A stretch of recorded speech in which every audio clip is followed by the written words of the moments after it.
All right, so for our last card, we're going to use die cuts again, but this time we're actually going to die cut our jelly prints. So this one here, I used a simple wildflower die and then just put it on one of our stamped backgrounds. This one here is a little bit of a different die. It actually die cuts the image out of the print or whatever you're die cutting it out of, and then you see whatever you put below it. What I'm going to do for this video is a combination of these two cards. So I have my print that I'm going to die cut. I'm also going to die cut some of the same color as the card base, just so that the bird has a little bit more dimension to it. The stamped image that we created, or that I created during the class, is the same stamped image as this one, but I've got a white space here. So rather than putting this part on this side, I'm going to put it on the right hand side to cover that white space. I don't mind a little bit of white space, but that's too much. And then because that piece is going to be here, I'm actually going to use this bird because it's facing the other way. But I'm going to create two birds in this video because I might as well do both of them. They're both from the same die set, and I might as well do them both at the same time. So I'm going to put the cards up here, my paper here, and I've got my dies to the side here. I need this one and I need this one here for the jelly print. And I chose this print just because there was a lot of splotches in it, a lot of texture in it, and I thought it would be really interesting for that bird. I want to make sure that that is completely covered, and then run it through.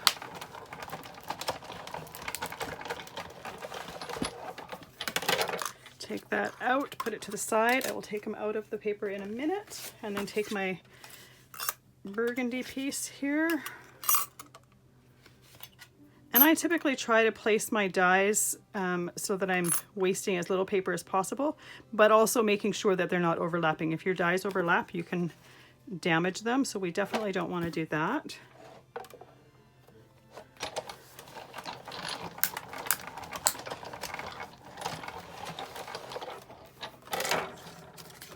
There we go, put those down there, and let's move our machine away. All right, so I'm going to lay all the different pieces that I need by the ones that I go with. This wing is with that guy.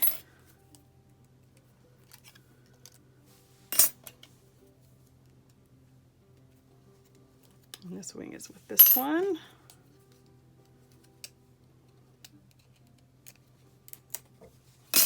All right, any pieces that are die cut that need to be popped out, just use a die pick to pop them out quickly. Once we assemble the die, or once we assemble the die cuts, we won't be able to do that, so it has to be done now. This particular die set, I've done it where none of the pieces came out, so I just left them in because I thought it added texture. But when I die cut it this time, some of the pieces did come out, so I didn't want to have some of them in, some of them out.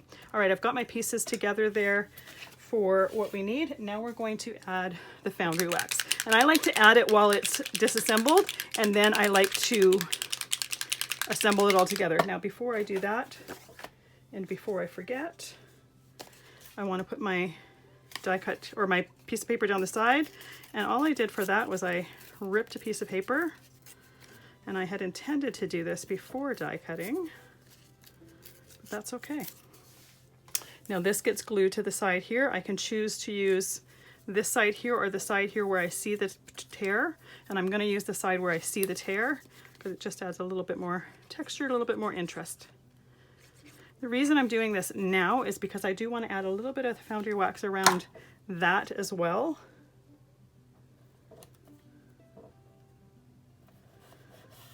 There we go. My piece of paper is a little bit big, so I'm just going to trim it before we do the foundry wax. Oops. You definitely want to make sure that it's completely glued down first, so I'm going to use my block to hold it down while we're doing this piece here. All right, so the foundry wax, you need to make sure that it's completely mixed, so you want to shake it really, really well. In order to get the leafing part to work, you need a heat tool, so I've got that ready. The other thing is, do not aim your heat tool at the bottle of wax. It will solidify right in the bottle, so we definitely don't want to do that. So keep that out of the way. I like to use my finger because the application is a little bit more random that way, and I like that. You could use a brush if you wanted to be a little bit more precise. The wax dries super, super quick, so we have to work fairly quickly here.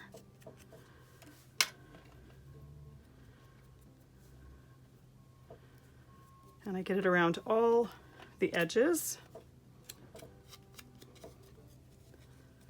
And you can see right here that my wax is actually fairly dry now, so I'm going to add a little bit more.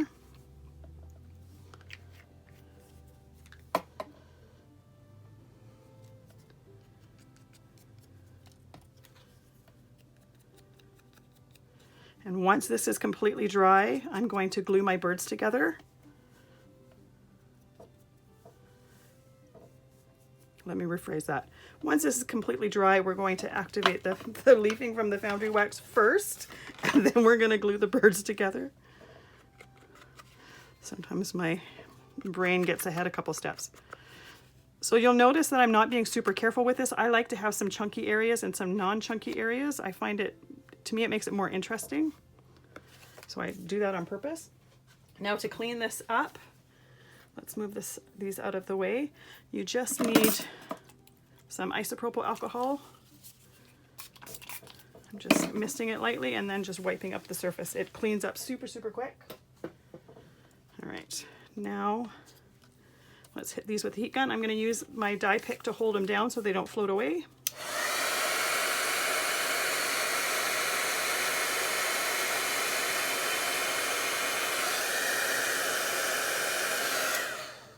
And the reaction with the foundry wax happens very similar to embossing, as in you see the reaction, it all of a sudden goes bright and shiny from kind of dull and matte, but it happens quicker with the foundry wax than with embossing.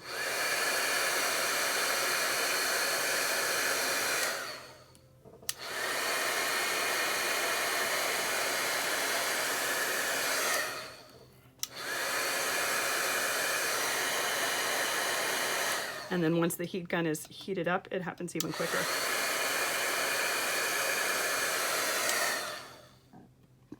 Oh, definitely better to hold the actual piece than in a hole.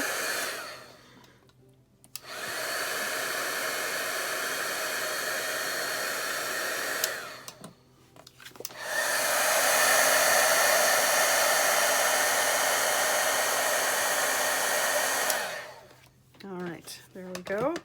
So this one here, I'm just going to save the assembly for later just because it assembles exactly the same as this one. So it's fairly self-explanatory. You just fit the pieces on top of each other.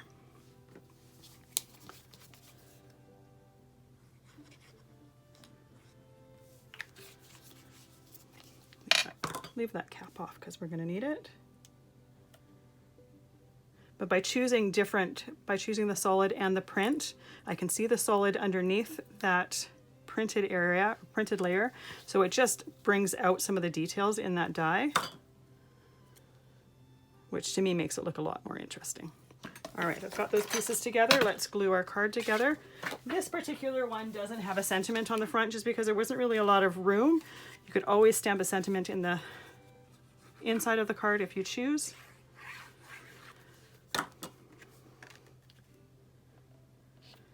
You may have heard me say before in other videos, I tend to wait for my sentiments until I know what I'm going to use the card for, and then I'll customize it to that occasion.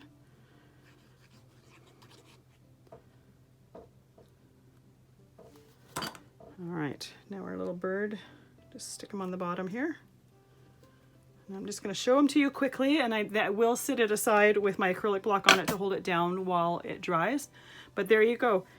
Cute little way of die cutting your jelly prints to create embellishments on your cards or junk journals, art journals, mixed media pieces. The one thing I wanted to mention, so this class focused on using those jelly prints for cards. You absolutely do not need to. You can use them for, like I said, art journaling, junk journaling, scrapbook, mixed media.